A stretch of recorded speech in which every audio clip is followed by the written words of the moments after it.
Oh, and happy Sunday. So today I want to go back in time a little bit to 1980 and talk about four murders that stand out in their just pure gruesomeness and horror, for different reasons that we'll go over. The other day I was talking to someone, a young woman who is in her early 20s, and we were talking about, different trends, and she told me that she'd give all the money she had if she could have one weekend in the 80s just to experience it. And I thought, well, that's a nice thought. And I used to think the same thing when I was young and about the 50s. Like, I wish I could have just, had a weekend in the 50s just to look at the cars go by on the road and eat the food and, just listen to the music and everything. But the thing is we look back on the past through rose-tinted lenses and tend to forget that awful things happened then like they do today. And in this video, we're going to talk about these four murders and how, they stand out to me as being particularly awful. So, and I think the point is nothing much changes. The crime and everything is the same no matter what time period you live in. And I lived through every year of the 80s. I remember every year of the 80s. And I remember a few of these murders. As a kid, I didn't understand them. In time, though, I did understand what was happening. So, I guess we'll start with this one. This is the murder of Angelo Bruno. And he was a crime boss in Philadelphia. And I'll tell you why I remember this murder. And it's a pretty gruesome reason, so forgive me. But they blasted a picture of his body on the news and on every newspaper for about a month. And it was horrific. And there's a photograph of him after he was shot in the back of the head with a shotgun. I don't want to show it to you in this video. I think you can find it if you want to see it. But it is one of the most chilling, haunting, and awful images ever. And I never understood why they just continually showed it on the news. I mean, they showed it. It gave me nightmares all the time. So this is a Philadelphia Journal from Friday, December 12th, 1980. And it says, "Thank goodness it's Friday." And we talk also about another case we're going to discuss, which is the death of John Lennon. There were a lot of murders this year, 1980.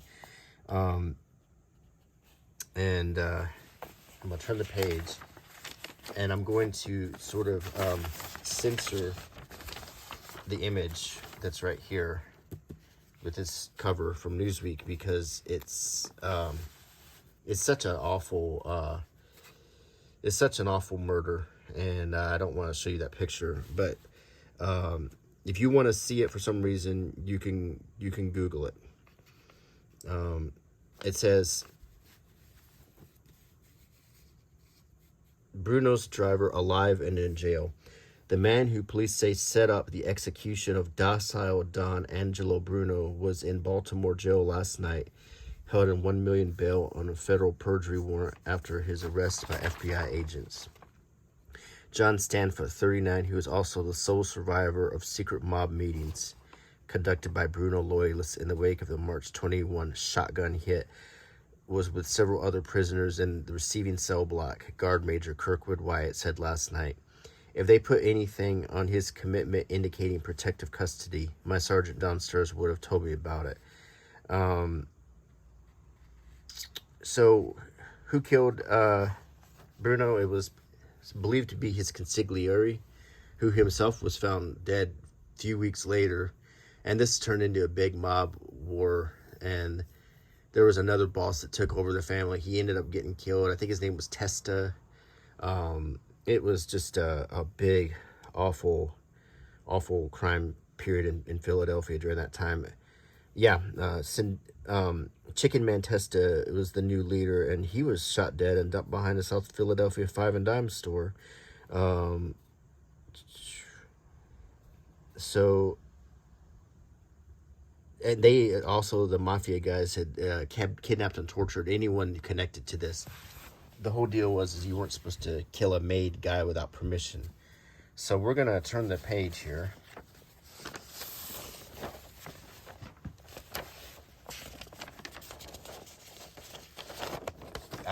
Yeah, that's a picture I'm just not going to show you. It was all over the news, and it just gave me nightmares. And if you want to find this newspaper, this Philadelphia Journal from Friday, December 12th, that picture is right there on this last page, and it's an awful thing to see. Nixon's the one in China. Cabinet has Pennsylvania timber. So 37 places raided for drugs and numbers rackets. This is 1980, but there's a lot of mayhem going on here. Death threats in the Lennon case. As John Lennon's widow begged for an end to the suicide and despair that has followed her husband's murder, the man who allegedly shot him got at least a flicker of hope yesterday.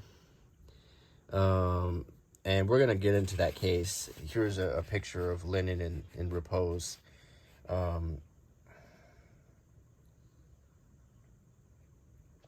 That's the cover of the New York Post. As you can see, they weren't shy about putting dead bodies on newspapers. Nancy Reagan carries a tiny little gun. It was the 80s. Rafferty would rather fight than talk. Compromise on toxic measure. We got a 1978 Potemkin Chevrolet Malibu. I don't think that's Potemkin Chevrolet, and there's no model called a Potemkin. Not even then. Look at this ad for Nicky's Pub with the little cat creature drinking beer. Club Mardi Gras, go-go dancers, Monday, $1 a night. And Grow with Pizzazz. Valerie Lee looks like a throwback to the pinups of the 1940s, which is only fitting since she does a sensational Betty Grable act at Caesars Boardwalk Regency in Atlantic City. Vivacious Valerie, a 5'5", 34, 22, 34 Maine native, has been dancing and acting professionally for 8 years. But her strongest endorsement comes from a certain journal advertising executive who insists that when you see her perform in Pizzazz, the current year show at Caesars, you can't help but fall in love with her. So Matt Slapp has beautiful bodies too. Man, everything in this paper is just kind of sleazy. Mom charged in cop killing. DA hits new ideas on jailing. Suit seeks to oust Don Fair. And we got a little jewelry ad here on this page. Handmaiden selected. There's a boot sale at Ronald Phillip Limited. Holy Cowboy, a boot sale. A day in the life of two Russians.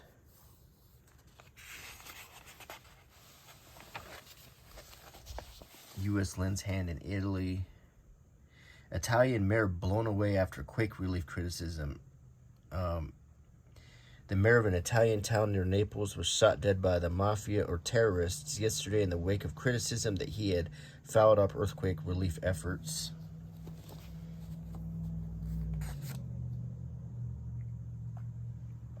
Princess gives you telephone credit.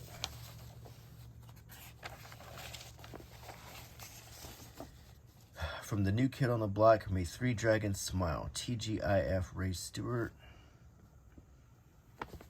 And here's the movies in the neighborhood.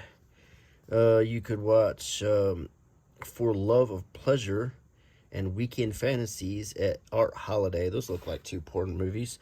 You could watch Penitentiary Queer Boxer at the Boyd. At the Bristol Art House, you could watch Tramp or Hot Child in the City. These are all rated X, by the way. I'm sorry. Let me rephrase it. At the Boyd, you could watch Penitentiary, which was rated R, or Queer Boxer, which is rated PG. Not a movie called Penitentiary Queer Boxer, but I thought after For Love of Pleasure and Weekend Fantasies, I don't know, I was seeing a trend there. Then you have Blue Lagoon or Last Tango in Paris, which was rated X. Tramper Hot Shot, let's see. Caddyshack at Bud C. Anthony Wayne.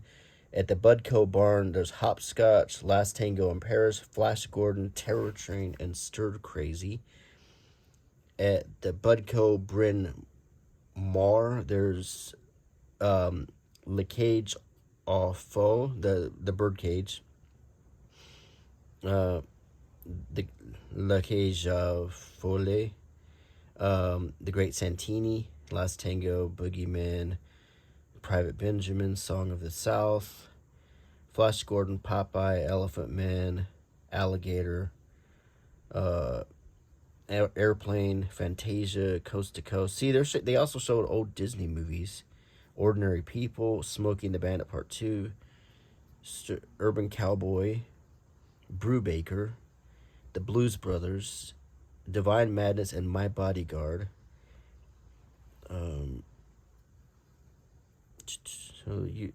These are all the popular movies of 1980. You can watch David Brenner on stage, Pat Cooper, Patty Davis, independent first daughter. That's Ronald Reagan's troubled daughter, Patty, who is always posing in Playboy or doing something weird. Some movie ads. Star of the Orient, The Journey of O, Mona, Santana, Naked Witch. Here is S&M Bondage Live Show. Man, this is 1980. See, I'm telling you, it was rough back then. So here's an ad for Stir Crazy. Gene Wilder and Richard Pryor dress up as woodpeckers and get framed for robbing a bank. And when they discover that prison life is for the birds, they go stir crazy. Wilder and Pryor starred in lots of movies together. Here's some nightlife in, probably talking about Atlantic City with casinos. And I believe at that time in Atlantic City, gambling was only legal there or in Las Vegas in 1980. I don't think it was legal anywhere else. They didn't have all the reservation casinos then. Discos, theaters, just Da Vinci Restaurant, all the different restaurants. Tonight, Let It Be, Lowenbrow. Look at all the ads. It's interesting to see how things have changed. Here's TV for 1980. The Jeffersons, Hollywood Squares, Mr. Rogers, 700 Club, Dragons, Wagons, and Wax. Yeah, so you didn't have very many channels back then. You know, you had ABC, CBS, NBC, and PBS. Was about it. You had Welcome Back, Kotter, Gilligan's Island, The Brady Bunch. It was a different time. Television puzzle. Here's some Playboy bunnies. Daffy Ashley and of Great Gorge, New Jersey, and Kim Bateman. Eddie, and there's a recipe for Eddie Barth's prosciutto sauce over pasta. Eddie's just another amateur South Philly guy. And some comics. Valerie Morrison predicts.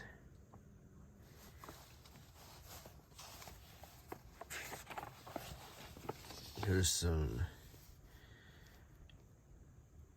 massage parlors, Afternoon Delight Massage, Executive Massage.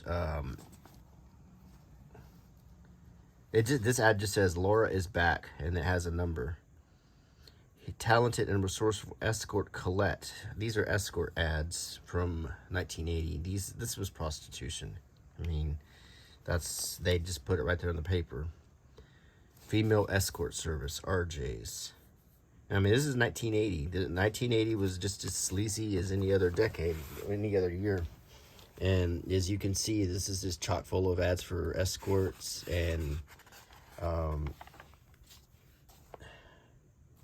We're going to talk about that a little bit too in this video, because one of the murders is that of a Playboy playmate, and which also occurred in 1980. Racing form, race results. I feel like I just took this newspaper right off like Donnie Brasco or something, because every page of it is like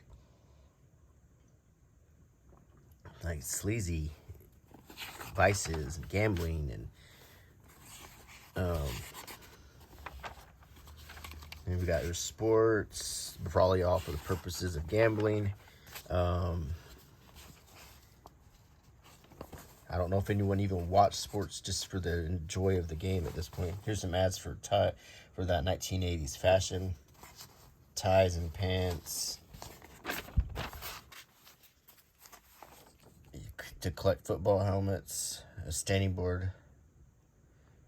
Here's a replica of the helmets used by all the teams in the NFL, and it's ready to assume its place of honor in your office.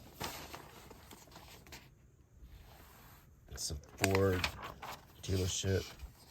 More betting. Sports. Booze, broads, and drugs. Bo Belinsky's slowing down. I mean, every page. I was a kid, and I was in my little kid zone of innocence in 1980. I knew all this stuff was happening, but dang.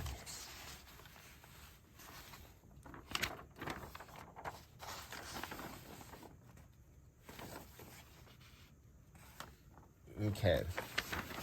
So that was a good taste of the sleazy side of 1980 in the Philadelphia Journal. We talked about the murder of Angelo Bruno, a gangster crime boss who was shot in the back of the head with a shotgun as he was parked in front of his house. And his own family did it to him. And then it led to the murders and tortures of about 20 other mobsters in Philadelphia. So the next murder I want to discuss that sort of leads from this is the murder of John Lennon, which...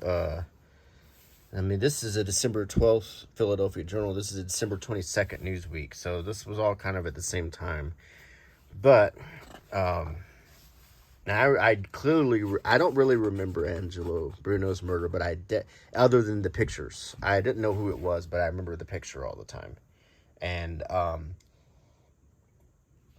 but I do remember who John Lennon was. I remember him when he was alive, and I certainly remember his murder. And it was a very big deal. It was very big news. And so we're going to flip through this Newsweek from 1980.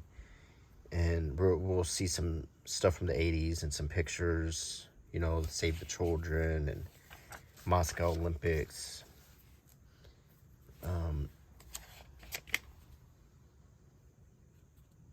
Pocket Diary. Here's an ad with Stevie Wonder saying, before TDK picked me, I picked them, and he's talking about TDK audio cassettes. Here's an ad. Is our military incompetent? This is because right shortly before this our editorial was written, there was an operation ordered by President Carter to rescue hostages in Iran, and it was a terrible fiasco. It had some helicopters crash and some Delta Force members got killed. It was a failure, and it made the U.S. military look ineffective. And that's what this article is about. The article discusses how instead of having this volunteer military of everyday Americans, they were just preying on working class or poor class or jail class. And when I was in the military, I served with some really great people, but I joined in the 90s.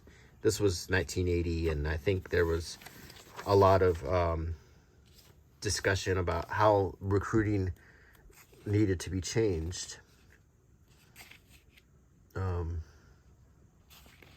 Not after alcohol. It was talking about Reagan had just been elected. Of course, Carter was still president.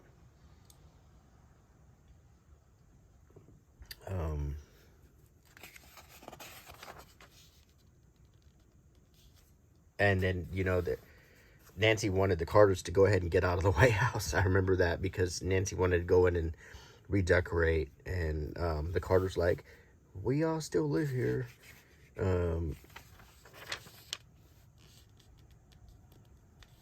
There's lots of ads for booze, cigarettes, cool cigarettes. The coolest taste around. Come on up.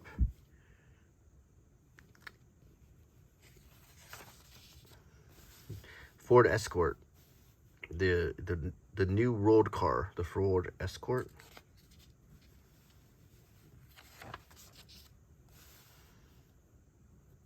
Vista International. The Olympus camera. My grandfather actually gave me one of these.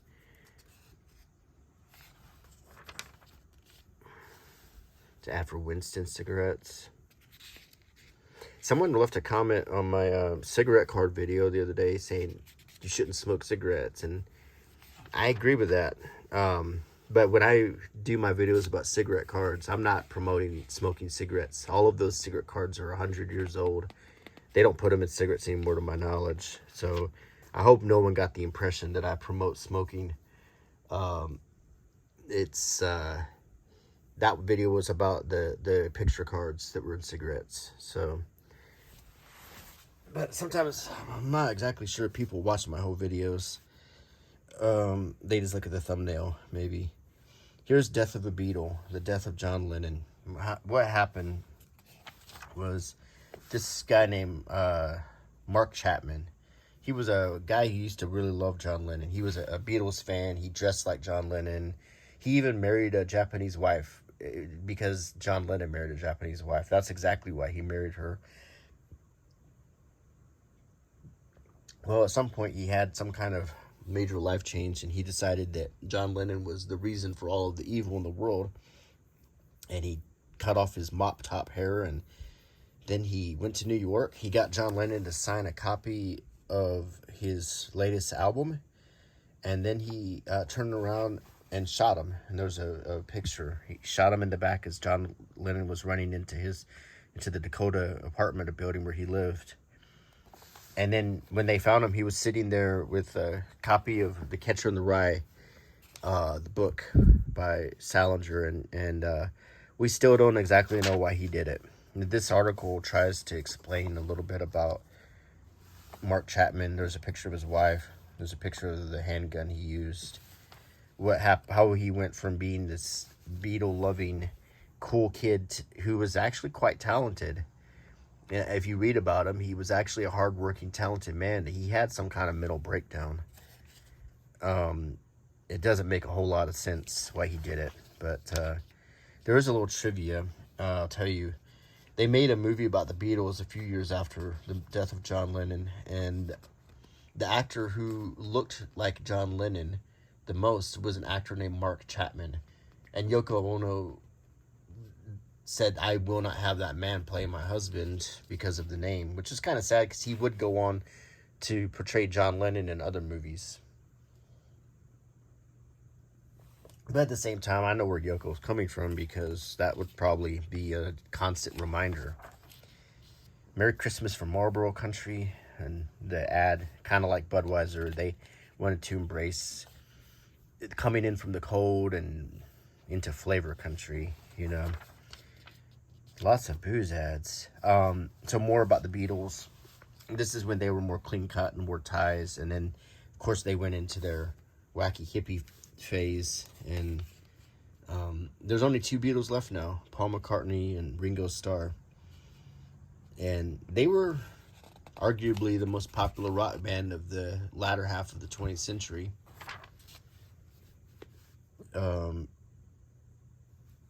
Well, maybe the most popular rock band of the whole 20th century. As far as the most popular bands, the most popular singer of the 20th century was probably Bing Crosby, then Elvis Presley. The most popular band was probably the Beatles, followed by,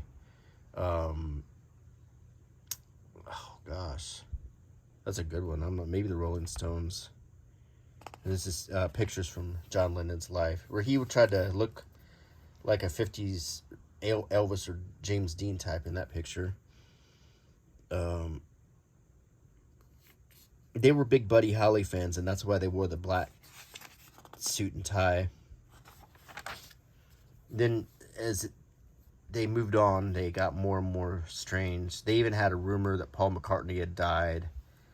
This is a famous time when John played with his idol Chuck Berry, and there's a very funny and amusing clip on YouTube where you can see Chuck Berry's reaction when Yoko starts performing along with him. And John and Yoko Ono.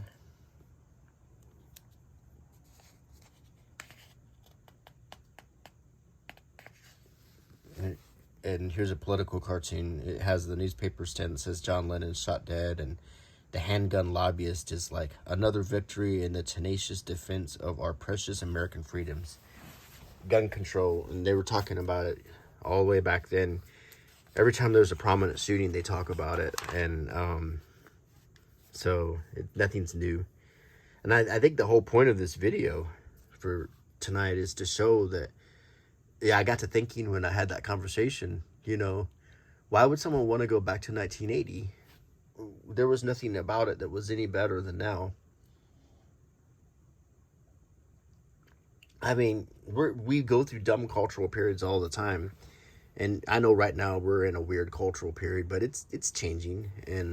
But there was nothing about the 80s that was neater or cleaner or less violent or less.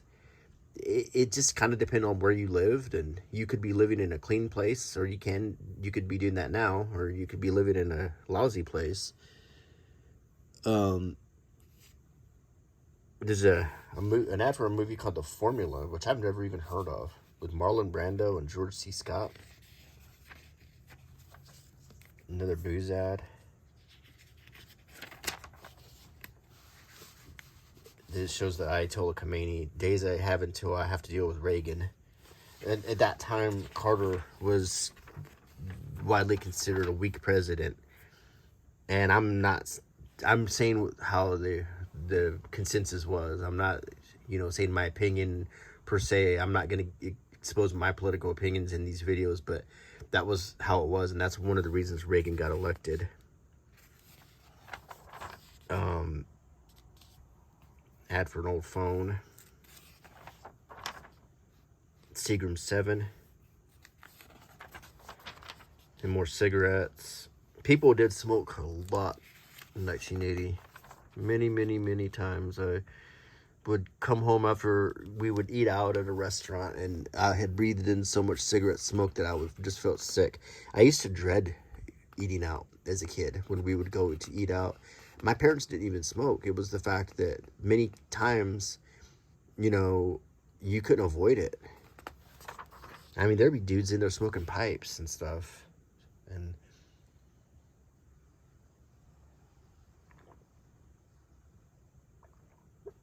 getting some coffee. This is a ad for a movie called The First Family with Gilda Radner and Bob Newhart, and another one I've never heard of. Politics was not a laughing matter, and movies like this usually never did well. When Bush Jr. was elected, the South Park guys made a show called That's My Bush. And they took it off immediately after 9/11. But I'm telling you, they do this all the time. And these things never last. They're just too, they don't age well. The Great Goober Gap. No laughing. This peanut thing was associated with Carter all the time because of his big toothy smile. Right up front, let's set the record straight. This peanut story has only a little bit to do with Jimmy Carter. It has a lot to do with Jim Andrews, the folks at Planters and Skippy, your local supermarket, and perhaps your kids. Jim Andrews has grown peanuts successfully on his farm in Sylvester, Georgia since 1960, typically harvesting 900 tons of goobers a year. But this fall, he barely scavenged 100 tons of peanuts from his 400 leased acres, and even that meager crop was scraggly. Andrews figures he will lose $300,000 for the year, and he can already hear his creditors calling. I didn't even make enough peanuts to pay the rent, he says. It seems like I'm all wiped out. So this is talking about the peanut lobby. There's Bear Bryant, a famous Alabama coach, in a type of ad that you certainly wouldn't see in today's world.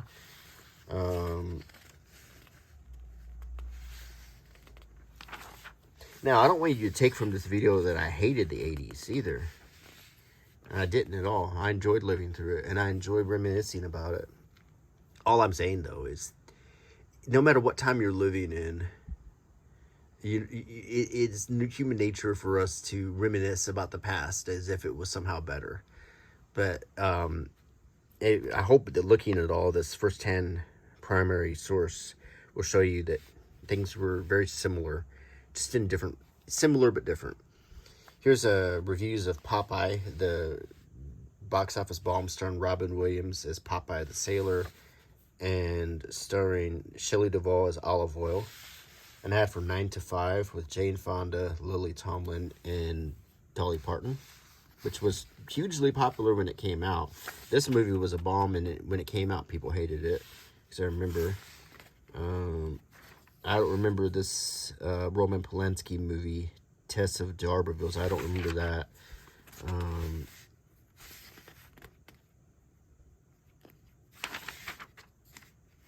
And we get a little editorial in the back, and yet every single ad was either booze or cigarettes.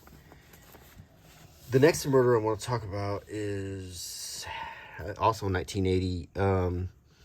It was the murder of Betty Gore. And I remember this one because I lived an hour away when it happened.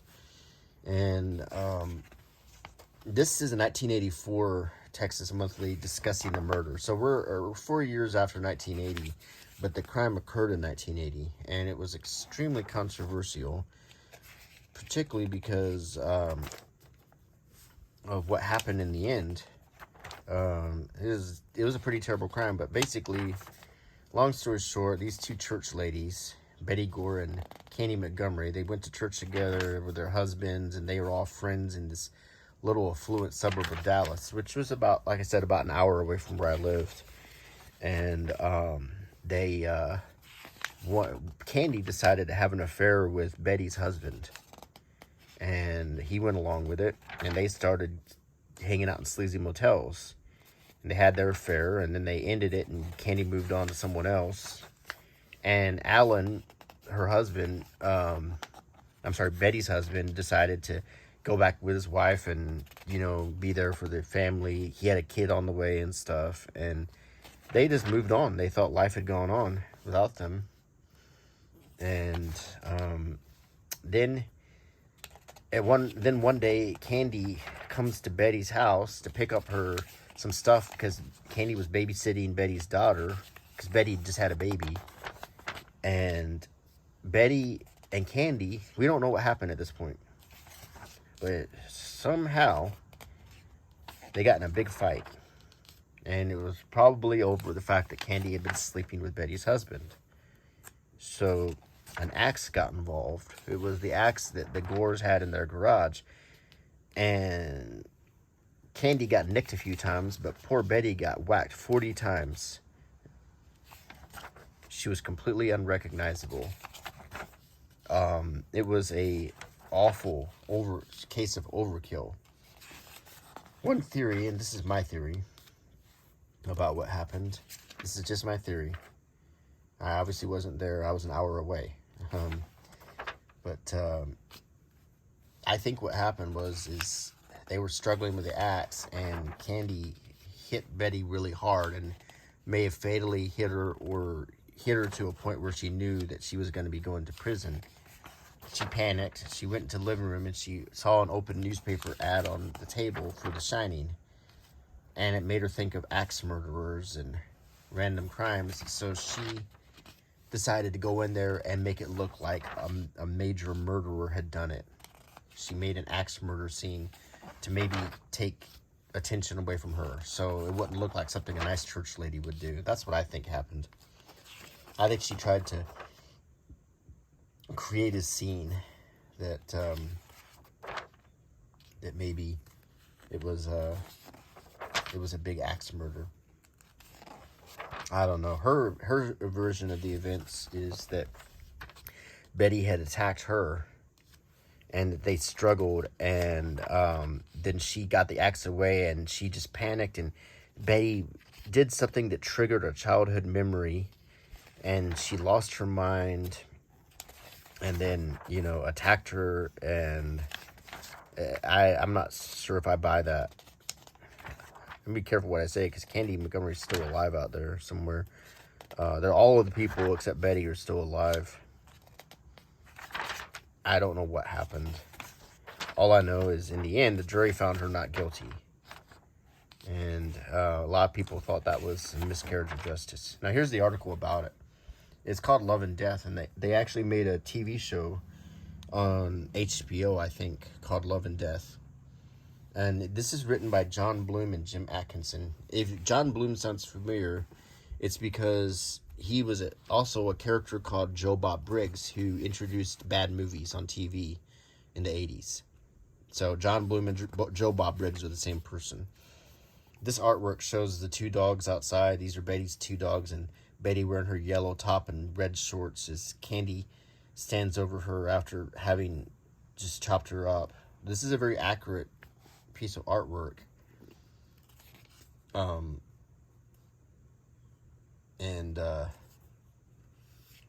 So this is her in the sleazy hotel with Betty's husband. She would bring food. She'd cook food like that and bring it when they had their rendezvous in this hotel called Motel Como.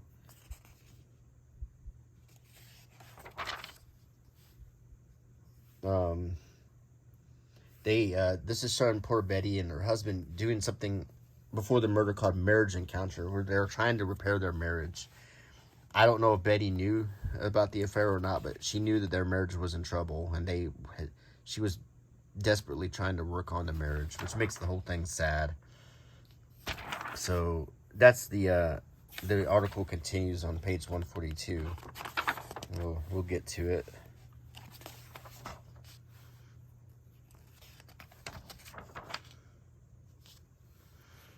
Just the third of the awful murders we're talking about. And they're awful, as I said. Angelo Bruno sticks out to me because of those awful photos. Then John Lennon for the celebrity and the fame, and to be killed for possibly no reason at all. And then this awful killing of a housewife with an axe and leaving the baby alone in the house. Here's a review of Scarface. And some reviews of movies like Gorky Park, Yentl.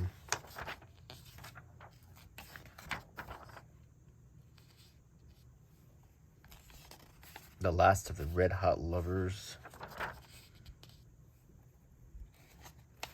Magnifico in McAllen, Texas. It's a place we used to go to a lot. My dad, that was one of his favorite retreat places when we lived in Texas, was to go to McAllen and relax.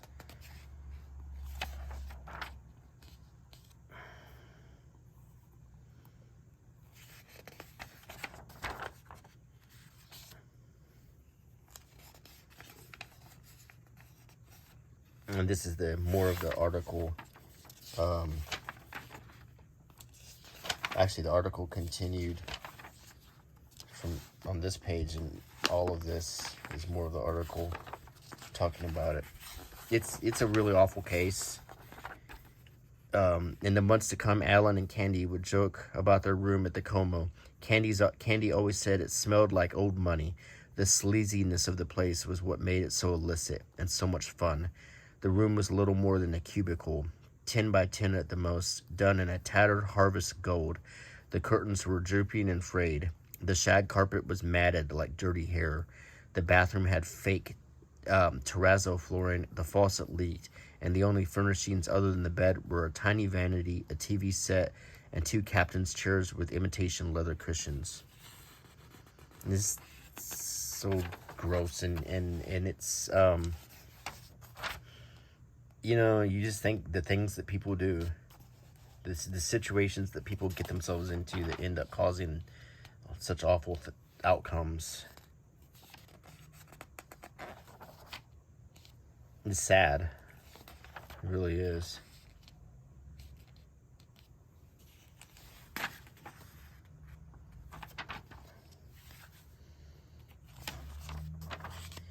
I guess you could say 1980 was coming off the 70s, and some people even argue that 1980 wasn't really the 80s, that it was more like just the last year of the 70s. And I would say there's some truth to that. The 70s was not exactly a... The 70s to me was a very seedy decade. It was like the hangover from the 60s. And the 80s became something that that's famous now, with the neon and the pink neon flamingos and the Miami Vice clothes and the new wave music and everything. But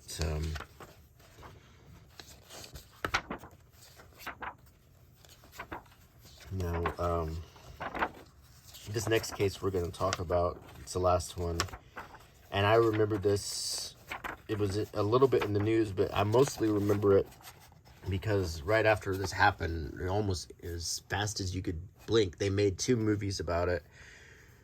And it was on TV a lot. But this is the case of a young woman named Dorothy Stratten from Canada, who was just a nice girl who worked at a Dairy Queen. And that's the Dairy Queen she worked at. She was very pretty. That's what she looked like. She was a natural beauty. And she was working at Dairy Queen, and then this sleazy pimp guy named Paul Snider approached her. I mean, look at that picture. He was one of those wannabe entrepreneurs. He always wanted a way to make a quick buck, and most of his ideas were sleazy. He actually was some people think he's the inspiration for Chippendales. It was his idea to make the Chippendales dance review. There's even a whole TV series about that. More pictures of him and her. But yeah, it was his idea to make that dance thing. But anyway, he took her and started photographing her, got her mother's consent somehow, and he turned her into a big star. He got her picture sent to Playboy magazine, and she became Playmate of the Month. And everything was looking great for her. They ended up getting married. Here's pictures of their marriage certificate.